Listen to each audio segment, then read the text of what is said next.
We hired a handyman who fixed our house and destroyed our lives. My husband and I had been so proud when we bought our first house. Even though it was a fixer-upper, we were excited to build a life together after getting married. The humble, weathered starter home was all we could afford on our meager combined salaries, but we hadn't cared. It was easily beyond the scope of what we could repair ourselves, though. Jammed door hinges, broken floorboards, crumbling walls, cracked windows, collapsing shelves. We both agreed that, if we were going to make this place presentable for visitors and ourselves, we would need some help. And then came the solution to all these issues. One of my husband's work colleagues gave him the name of a handyman we could contact. Apparently, the guy's services were more than affordable. More importantly, he was supposedly the perfect handyman. His colleague Scott said there was nothing he couldn't fix. If I had known then what would happen to our lives, we would have told Scott to shove it.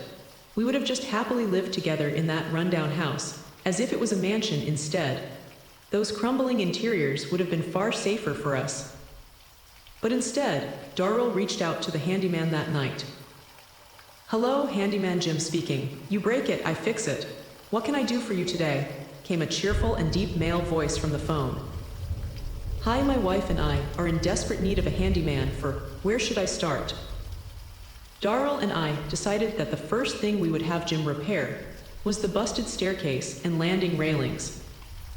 Not only was it one of the biggest safety risks for our house, but it wouldn't take as long for him to complete as some of the other needed repairs.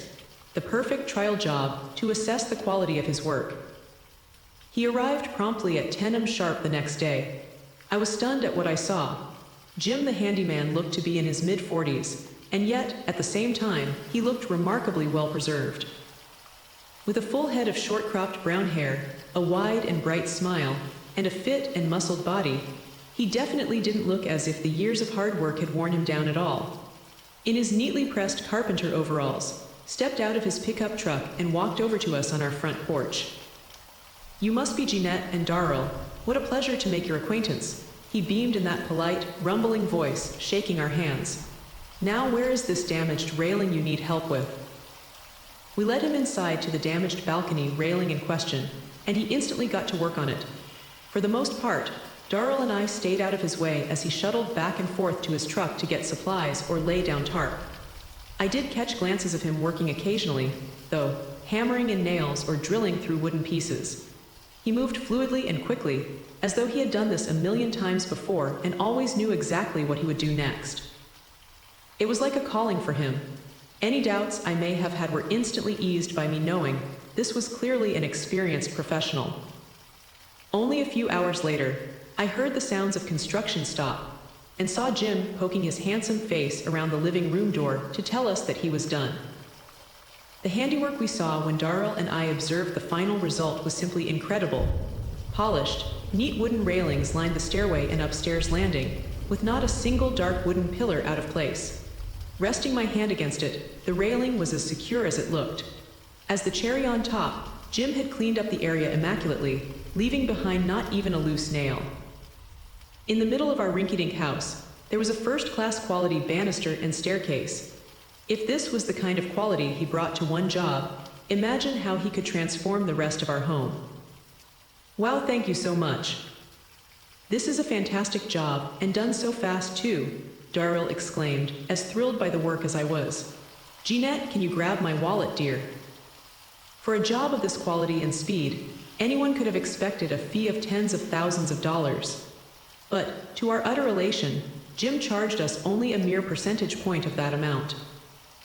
That should have been the first red flag, that you ultimately get what you pay for. But I didn't pay it a second thought, choosing to gleefully accept that this handyman was just a kind and charitable soul, helping out newlyweds and building up a client base. There was strange behavior from Jim, however, that did attract my attention, at least for a second. When Darrell handed him the wad of cash notes, instead of placing them straight in his pocket, Jim separated them. Splitting the pile exactly in half, he then placed each smaller stack into one of his left and right back pockets. It was at this point where I noticed how perfectly symmetrical his clothing was, from his shoes to his sleeves. Not even a birthmark or stain imbalancing the mirror images. Hey, balance is important, right? He grinned, noticing our quizzical expressions. It's what keeps houses from toppling on their sides, and people too. We both chuckled at this quip and dismissed the quirk. It was often the most brilliant, capable people with some of the oddest habits, after all. And brilliant his work had been. Darrell and I both knew already that we wanted to use more of Jim's services. By that same evening, we were already picking up the phone to book Jim in for another job, this time to repair the ceiling of our entryway. Unfortunately, this was the night that Darrell's phone decided to break out of nowhere, so we made the call on my mobile instead. Jim picked up just as promptly and happily as he had before. And so began our many months of employing Jim's handyman services for our house. Every new job that he completed for us was as top-notch as the first had been. Just as he had for our staircase job, he would show up on time and complete the job that same day, even for jobs which I might have anticipated would take more. He also worked solo each time, only he would show up in that gray pickup truck each morning and leave it in it each afternoon. The man was an absolute workhorse in the amount of progress he made in the gaps between checking on him. All throughout this time, Jim was perfectly professional and we continued getting along with him. We even tried to respect his little idiosyncrasy for balance, serving him snacks on a symmetrical tray or water with symmetrical cubes. I even mended a rip in his shirt one day so it could be perfectly symmetrical. Anything to repay his generosity. Section by section, our house began to look less dilapidated and more like a nurturing family home, the kind of place where we could soon start to plan raising children in. However, keeping us from this decision were the setbacks that began occurring. Like the cell phone that had gone kaput out of nowhere, more and more devices around our household began to break as well. We would have written this off as the wear and tear of daily life, but every one of these failures, in turn, triggered some kind of dangerous incident. And what I soon began to notice was, this would always be after one of Jim's miraculous repair jobs. On the day Jim fixed our wobbly kitchen countertop, our main TV set broke. As a result, we missed an emergency weather warning, almost drowning in a flash flood during a visit to the beach. On the day Jim replaced our cracked living room windows, one of my high heels snapped. As a result, I almost stumbled off the side of a skyscraper rooftop while we were out at dinner. On the day Jim repaired our rotted attic floorboards, Darrell's car brakes failed. As a result, he almost drifted into oncoming traffic on his way to work one morning before he got it under control. Even on the night that the phone had glitched out, after Jim's first repair job, we had almost been left unable to contact the police when we saw thieves breaking into nearby houses. The timing of these coincidences was so peculiar and consistent. Of course, it couldn't be Jim breaking our stuff. He was already packed up and gone from the house each time a possession of ours called it quits. Maybe our pride in our improving house was making us complacent in how we took care of our other belongings. Unlike the various scrapes we got into, Jim never got a scratch on him. We put this down to workplace safety. Of course, a tradesman as skilled and journeyed as him would take precautions not to get hurt on the job. However, the man never got so much as a splinter. Strangest of all was the time his nail gun misfired. I could have swore I saw the sharpened nail bounce off his skin before hitting the ground. Probably a trick of the light, but it didn't draw blood. Talk about calluses.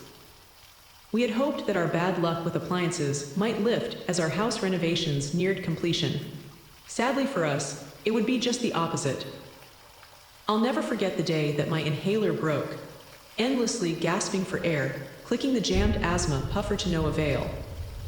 Jim had just left after retiling the bathroom when my throat closed up. I don't know how I got my breathing under control that day, and I came back from the brink of death. The strange series of misfortune with our property had taken its toll on mine and Darrell's marriage now. For one of the first times in our relationship, we argued openly about how to proceed. My husband couldn't bring himself to believe my theory that Jim's repair work and our perilous device failures were interlinked, symmetrical, even. He didn't believe what I'd seen with the nail gun either. I should have fought harder, but I didn't. We agreed instead to let Jim finish his current projects before letting him go. Years prior, my husband had gotten an insulin pump installed to help control his diabetes. This was the next device of ours to suddenly, lethally break, once Jim had finished fixing our broken bed frame. I ran into the hospital room in panicked tears, terrified of what I'd find. My poor Darrell was in a diabetic coma and had suffered a stroke from the insulin imbalance. As I sat by his bedside all weekend, weeping in regret, I didn't see how things could get any worse. Until I remembered, Jim was booked to revamp our backyard patio awning today. Every time he fixed something in our house, something critical in our lives broke. Looking at my unconscious husband and wires and tubes hooked up to him, horrified realization set in. Hi, you've reached Jim the Handyman. I'm currently completing a job and can't answer your call.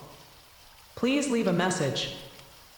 That same answering machine message played again and again as I left messages pleading with Jim to cancel the job, to finally end his corrosive effect on our lives, to leave us be with our lives intact. By the time I arrived at my house, however, it was too late. I saw Jim walking out of our house, his toolbox in hand, that same shiny white smile glinting at me. Job's all done, he cheerfully stated, and winked. Up until then I had thought maybe Jim's strange curse upon us was unknown to him, but any notion that he was oblivious to his destruction was dispelled in that instant. He knew what he was doing to us. At that exact moment, my phone rang. Tear-stricken, I knew what the call would be before I answered. The hospital mournfully went on to inform me that my husband's life support equipment had stopped working out of the blue. He was dead.